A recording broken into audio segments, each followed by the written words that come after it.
क्या बोलते हैं इसको पहले? इसको बोलते क्या है? बीकर बोलते हैं। क्या बोलते हैं? बीकर।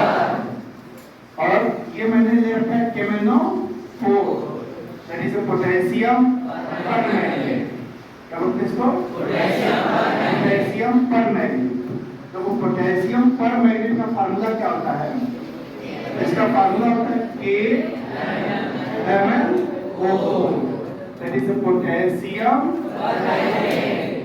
परमैंगनेट।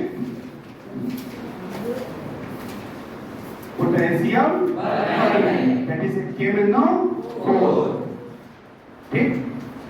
अब देखो, इसको यूज लोग गांव में भी करते हैं। गांव में इसको बोलते हैं लाल दवा, रेड मेडिसिन बोलते हैं। क्या बोलते हैं? या हॉस्पिटल में भी जाकर इसको यूज करता है।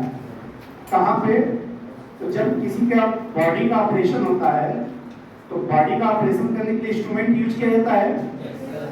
तो उस इंस्ट्रूमेंट को फिर वॉश आउट किया जाता है कि कहीं उसमें कोई बैक्टीरिया वगैरह ना हो। तो उस इंस्ट्रूमेंट को हम लोग वॉश आउट करते हैं किससे? पोटेशियम परमैंगनेट से। अब देखो, इसमें पोटेशियम परमैंगनेट हम निकाल देते हैं।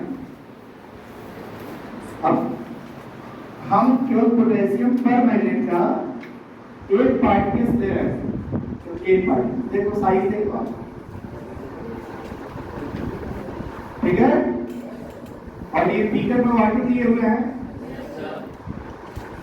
इसका कलर कैसा है? कलरलेस। कैसा है? कलरलेस।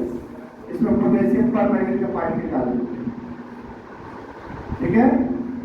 और थोड़ी देर में इसका कलर देखते हैं।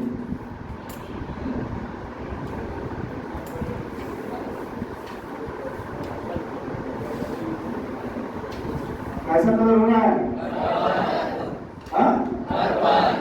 कैसा कलर हो रहा है? पर्पल हो रहा है। कलर चेंज हो गया? Yes sir. बोलो। Yes sir. क्यों हुआ ऐसा? पार्टिकल्स ने वाटर्स के अंदर अपने आप को डिस्ट्रीब्यूट कर दिया। पूरे वाटर के अंदर अपने आप को क्या कर दिया? डिस्ट्रीब्यूट कर दिया। ठीक। अब देखो, इस बीकर का भी वाटर कैसा है? इसका भी कलर कैसा है? कलरलेस है।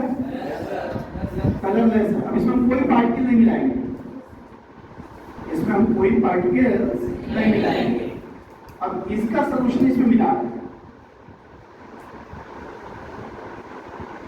इसका भी कलर कैसा हो गया? इसका लाइट हो गया, लेकिन कलर चेंज इसका भी हुआ। इसका मतलब जब इसके अंदर का जो पार्टिकल था वो इसके अंदर डिस्ट्रीब्यूट हो गया। हाँ, फिर इसको तीसरे में डालो तो फिर वो थोड़ा लाइट चेंज होगा। समझ में आ रही है आपको? बार बार बात नहीं कर रहे हैं, लेकिन पार्टिकल्स अपने आप को बार बार क्या कर रहा है? डिस्ट्रीब्यूट कर रहा है कि कोई स्मॉल पार्टिकल्स में अपने आप को डिसोसिएट कर रहा होगा। सोल्यूशन में क्या कर रहा होगा? डिसोसिएट कर रहा होगा। उसी पार्टिकल्स को आप नाम देते हो क्या? एटम। मॉलिक्यूल्स हो सकता है या किसी साइड में आयन हो सकता है। अब ये पार्टिकल्स मोशन करते हैं। क्या करते हैं? मोशन करते हैं। तीन तरह के मोशन के बारे में हम लोग बात करेंगे। तीन तरह का मोशन होता है। क्या क्या? तो फर्स्ट है ट्रांसलेशनल मोशन। कौन सा मोशन है? Translational motion. घबराइएगा मत। जो आपको क्लासेस चल रही है, इस क्लासेस पर आपको एक पेपर का सेट भी दिया जाएगा। ऑब्जेक्टिव क्वेश्चन का आपको एक सेट दिया जाएगा।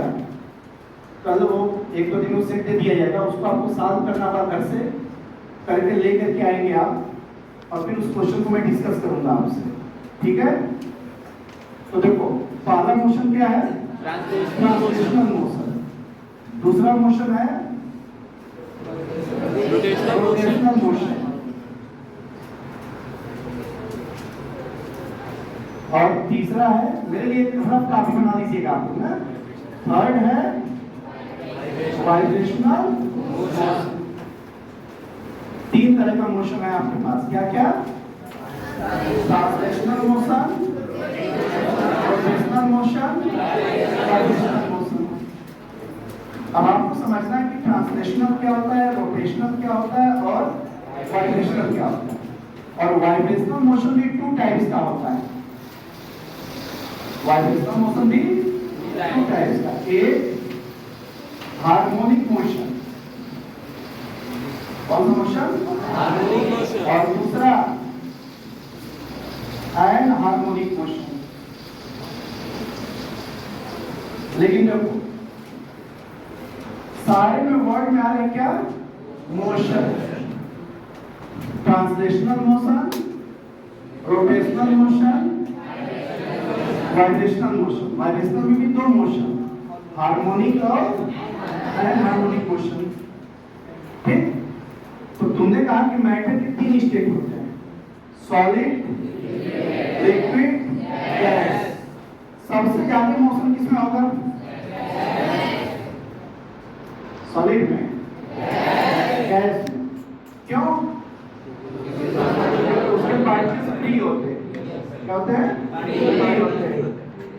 ये तो सबको पता है कि सॉलिड में पार्टिकल्स बिल्कुल पास होता है, जैसे तुम लोग आज हो, हाँ बिल्कुल पास एकदम क्लोज। लिक्विड में उससे थोड़ा दूर। जैसे सॉलिड का फिगर बनाओगे तो सॉलिड के फिगर में क्या होता है कि समान कोई सॉलिड है और वो कई एटम से मिलकर बना हुआ है। कैसे बना हुआ है? कई एटम से मिलकर के बना हुआ है। सॉलिड में एटम माने कई एटम है। ये सॉलिड है जो कई एटम से मिलकर के बना हुआ है। मेरी बात समझ आ रही है आप लोगों ने? ये सॉलिड है जो कई एटम से मिलकर के बना हुआ है।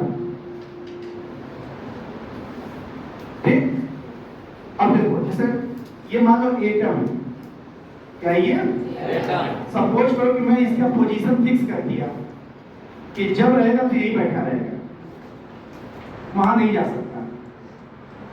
ठीक, तो सॉलिड में एटम एक फिक्स पॉइंट पर है। कहां पर है? उस पॉइंट को क्या बोलेंगे? कोई बच्चा? एटम जिस पॉइंट पर रहेगा उसको क्या बोलेंगे? सॉलिड में एटम जहां फिक्स पॉइंट पर रहेगा। मोशन का नाम नहीं पूछ रहे हैं, उस जगह का नाम पूछ रहे हैं जहां एटम प्रेजेंट होगा सॉलिड में। कोई बच्चा आपकी क्लास में? यही फाउंडेशन है। आप आंसरलेस है चैप्टर पढ़ने के बाद में। ठीक है, ध्यान से सुनिए।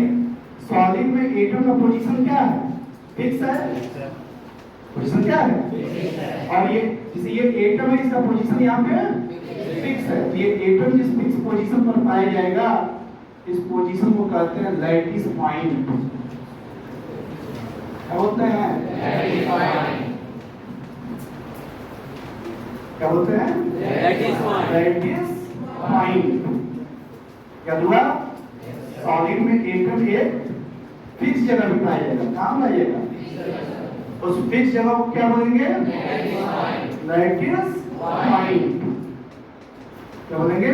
Lattice point. क्या हुआ?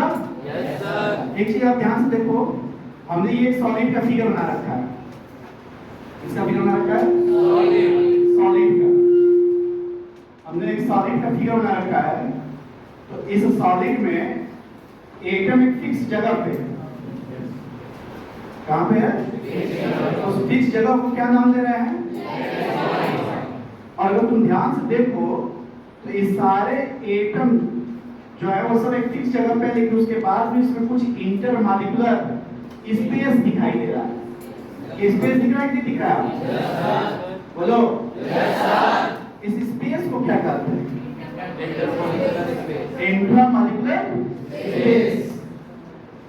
हाँ, इंट्रामॉलिक्यूलर स्पेस। और कोई नाम? और कोई नाम?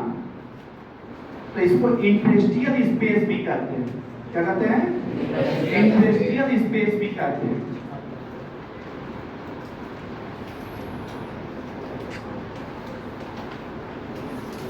क्या बोलते हैं इसको? इंटरेस्टियल स्पेस कहते हैं। ठीक है, क्या बोलते हैं इसको? इंडस्ट्रियल स्पेस, ऐसी को आपके सर ने इंटरमॉलिक्यूलर स्पेस नाम दिया होगा। ठीक, अब देखो क्या होगा जब लिक्विड की बात करते हो आप। अच्छा, सॉलिड में होगा क्या, ये जो एटम है, ये जो एटम है, यह अपने लैटिस पॉइंट पर केवल वाइब्रेट करता रहता है। क्या करता रहता है? वाइब्रेट। अपने लैटिस पॉइंट पर केवल क्या करता रहता है? वाइब्रेट। इसलिए सॉलिड के अंदर हमेशा कौन सा मोशन होता है? Vibrational motion. कौन सा मोशन होता है? Vibrational motion. सॉलिड में एटम हमेशा कौन सा मोशन करता है? Vibrational motion. अपने पॉइंट पर केवल बार बार क्या करेगा? वाइब्रेट करेगा। अब आप में से सब लोग मैथ पढ़ते हो ना? सब लोग क्या पढ़ते हो? मैथ पढ़ते हो आप? बोलो। सब लोग मैथ पढ़ते हो? कौन बताएगा आप इसे कि अगर सपोज करो कि ये 3D फिगर, अच्छा एक बताता हूं, सॉलिड जो होता है, सॉलिड वो 1 डायमेंशनल फिगर है कि 2 डायमेंशनल फिगर है कि 3 डायमेंशनल फिगर है? वेरी गुड, 3 डायमेंशनल फिगर है। सॉलिड हमेशा 3 डायमेंशनल फिगर है। 3 डायमेंशनल समझ रहे हो? जिसमें लेंथ भी हो, ब्रेड्थ भी हो, हाइट भी हो। जैसे ये कमरा सॉलिड है, कमरा क्या है? सॉलिड। इसमें लेंथ भी है, ब्रेड्थ भी है, हाइट भी है। क्लियर? Yes sir. अब बताइएगा जरा, इस कमरे के अंदर कोई एटम है और वो वाइब्रेट कर रहा है। मैं पढ़ते ध्यान दीजिएगा, क्या कर रहा है? वो कम से कम कितने डायरेक्शन में वाइब्रेट करेगा? Very good. क्या नाम हमारा? प्रिंस राजभर। कोई दूर के हीरे हो, कोई दूर के हीरे हो। वेरी गुड, बहुत अच्छा, रिकॉर्डिंग ऑन कर दिया। बहुत अच्छा। प्रतिभाएं गांव में भी बनती हैं, बहुत अच्छा, बहुत अच्छा।